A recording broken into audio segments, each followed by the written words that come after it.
Hello friends, कैसे हैं आप सभी। आई होप आप सभी अच्छे होंगे। ठीक है, असेसमेंट आंकलन। माइकल स्क्रीवेन ने बताया जो असेसमेंट है वो दो तरह का होता है। ये आपको ध्यान रखना है। यहाँ से भी क्वेश्चन बनता है कि असेसमेंट के जो दो टाइप है वो किसने बताए हैं। वो बताए हैं माइकल स्क्रीवेन ने। ये एग्जाम में क्वेश्चन पूछा जा सकता है। और असेसमेंट दो टाइप का होता है, ये भी यहाँ से भी क्वेश्चन बनता है। How many types of assessment, और two types of assessment. First होता है फॉर्मेटिव असेसमेंट और सेकंड है सम्मेटिव असेसमेंट। फॉर्मेटिव असेसमेंट को हम हिंदी में क्या कहते हैं? रचनात्मक या रूपात्मक आंकलन। हिंदी वर्जन भी मैंने दे रखा है। और सम्मेटिव जो असेसमेंट है उसको क्या कहते हैं? योगात्मक या सारांश आंकलन। ये हिंदी और इंग्लिश दोनों के नाम याद कर लेना आप। फर्स्ट हम एक्सप्लेन करते हैं फॉर्मेटिव असेसमेंट, रचनात्मक या रूपात्मक आंकलन। देखो, फॉर्मेटिव असेसमेंट होता है अधिगम हेतु आंकलन। वो कह रहे हैं कि यह अधिगम हेतु आंकलन है और इसका जो उद्देश्य है वो अधिगम को बढ़ाना है। अनुदेशन प्रक्रिया के दौरान कक्षा में होता है हमेशा फॉर्मेटिव असेसमेंट।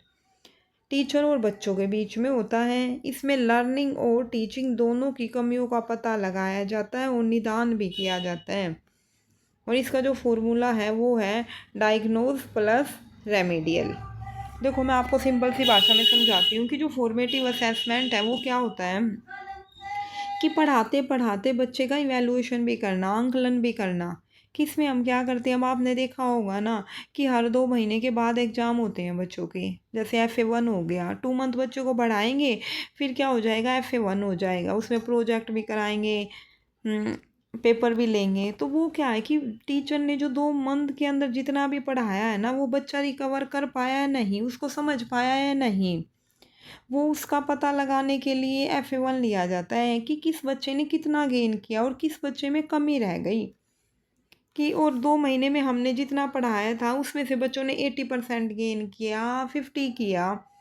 और जो बच्चे नहीं कर पाए उनके लिए हम अलग से डायग्नोज टीचिंग कराएंगे, उनको अलग से पढ़ाएंगे, जहाँ पे जो बच्चे की वीकनेस रह गई उसकी सभी कमियों को दूर करेंगे। ठीक है, और फिर दोबारा से उसका आंकलन करेंगे कि बच्चा सीख पाया या नहीं। तो जो फॉर्मेटिव असेसमेंट होता है वो अधिगम हेतु आंकलन का मतलब क्या है कि लर्निंग के लिए सिखाया जाता है कि बच्चा इस चीज़ को सीखे।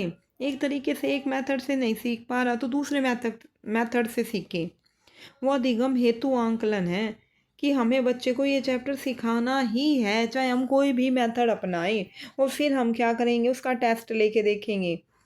तो वो क्या, फिर हम उसका आंकलन करेंगे कि बच्चा सीख पाया या नहीं सीख पाया।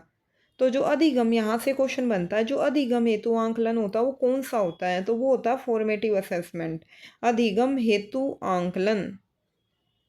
और इसका उद्देश्य होता है कि लर्निंग को बढ़ाना, कि बच्चे ज़्यादा से ज़्यादा लर्न करें। फॉर्मेटिव असेसमेंट का जो मेन पर्पज है वो यही होता है कि लर्निंग को बढ़ावा देना, कि बच्चा सीखे इस चीज़ को। और ये हमेशा क्या होता है, फॉर्मेटिव असेसमेंट हमेशा टीचिंग के साथ साथ ही चलता है। कि जैसे हम पढ़ा रहे हैं उसी टाइम पे हमने बच्चे से पूछ लिया कि हमने मान लो 40 मिनट पढ़ाया, लास्ट के 5 मिनट हमने बच्चों से पूछा, उसी टॉपिक में से कुछ क्वेश्चन पुट अप किए, तो वो भी क्या, वो भी फॉर्मेटिव असेसमेंट का ही एक पार्ट है। इसमें कोई प्रोजेक्ट बनाना, असाइनमेंट बनाना, ये सारे किस में आते हैं? फॉर्मेटिव असेसमेंट में ही आते हैं। कि जब हम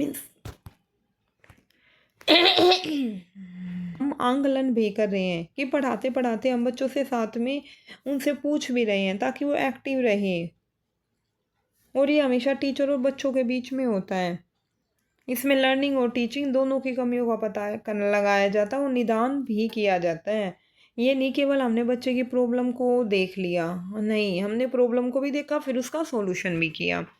तो वो क्या कहलाता है? Formative assessment. आई होप आपको समझ आ गया होगा। नेक्स्ट है सम्मेटिव असेसमेंट। देखो, सम्मेटिव असेसमेंट क्या होती है? यह अधिगम का आंकलन है इसका में क्या है, अधिगम का आंकलन, कि जैसे पहले क्या होता था, आपको पता है कि 1 ईयर में एक ही बार एग्ज़ाम होते थे। फॉर्मेटिव असेसमेंट में कि हमने पूरा साल बच्चे को पढ़ाया और लास्ट में उसका अधिगम किया हमने, उसका आंकलन किया हमने कि उसने बच्चे ने क्या अधिगम किया, तो वो क्या कहलाता, सम्मेटिव असेसमेंट। वो क्या, अधिगम का आंकलन है कि जो पढ़ाया है हमने वो बच्चा सीख पाया है, नहीं सीख पाया। और इसमें फॉर्मेटिव असेसमेंट को ज़्यादा अच्छा माना जाता है। देखो, अगर आप एक साल में ये एग्ज़ाम लोगे सम्मेटिव असेसमेंट में, तो उसमें क्या होगा, बच्चे की ना ही वीकनेस का पता चलेगा है, उसमें क्या कमियां रह गई, ना ही हम उसका डायग्नोज कर पाएंगे। तो सम्मेटिव असेसमेंट ज़्यादा अच्छा नहीं माना जाता, क्योंकि ये जो पूरा साल हम पढ़ाएंगे और बच्चे क्या होंगे, कुछ बच्चे पास हो जाएंगे, कुछ बच्चे फेल हो जाएंगे, कुछ आगे चले जाएंगे, कुछ वहीं रह जाएंगे। तो उनका 1 ईयर ख़राब हो जाता था ना। अब हम क्या करते हैं, 2 मंथ में एग्ज़ाम लेते हैं, तो बच्चों की कमियों का वहीं से पता लगा लेते हैं और बच्चों पे ज़्यादा ध्यान देते हैं, अलग अलग मेथड से पढ़ाते हैं बच्चों को। तो वो क्या है, वो ज़्यादा अच्छा लर्निंग प्रोसेस है। और समेटिव असेसमेंट क्या, अधिगम का आंकलन है। यहाँ से क्वेश्चन बनता है कि समेटिव असेसमेंट में क्या होता है, अधिगम का आंकलन होता है, या फिर अधिगम का जो आंकलन है वो कौन सी असेसमेंट में आता है, वो आता है भाई समेटिव में। यह अनुदेशन प्रक्रिया के अंत में होता है, यह पढ़ाते वक्त आंकलन नहीं होता कि जब हम पढ़ा रहे हैं, हम अपना बच्चों को लर्न करा रहे हैं, उस टाइम पे ये प्रक्रिया नहीं होती है, हमेशा अनुदेशन प्रक्रिया के अंत में होता है। समेटिव असेसमेंट परीक्षा ही है। हाँ, इसमें तो क्या होता है, लास्ट में एक पेपर ले लिया जाता है बस।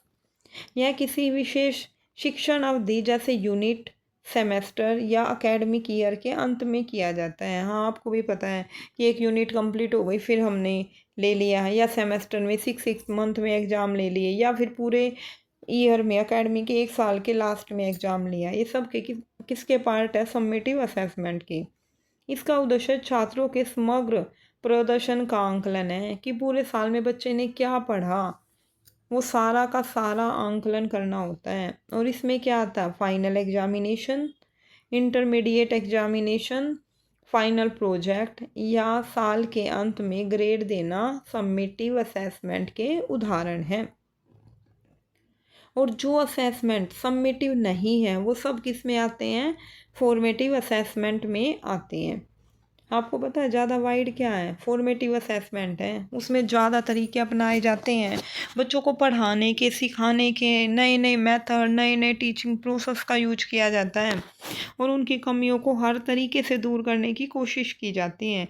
उनसे प्रोजेक्ट बनवाए जाते हैं, चार्ट बनवाए जाते हैं, असाइनमेंट दिए जाते हैं, वर्बली पढ़ाया जाता है, सिखाया जाता है, वर्बली बच्चों को लर्न कराया जाता है।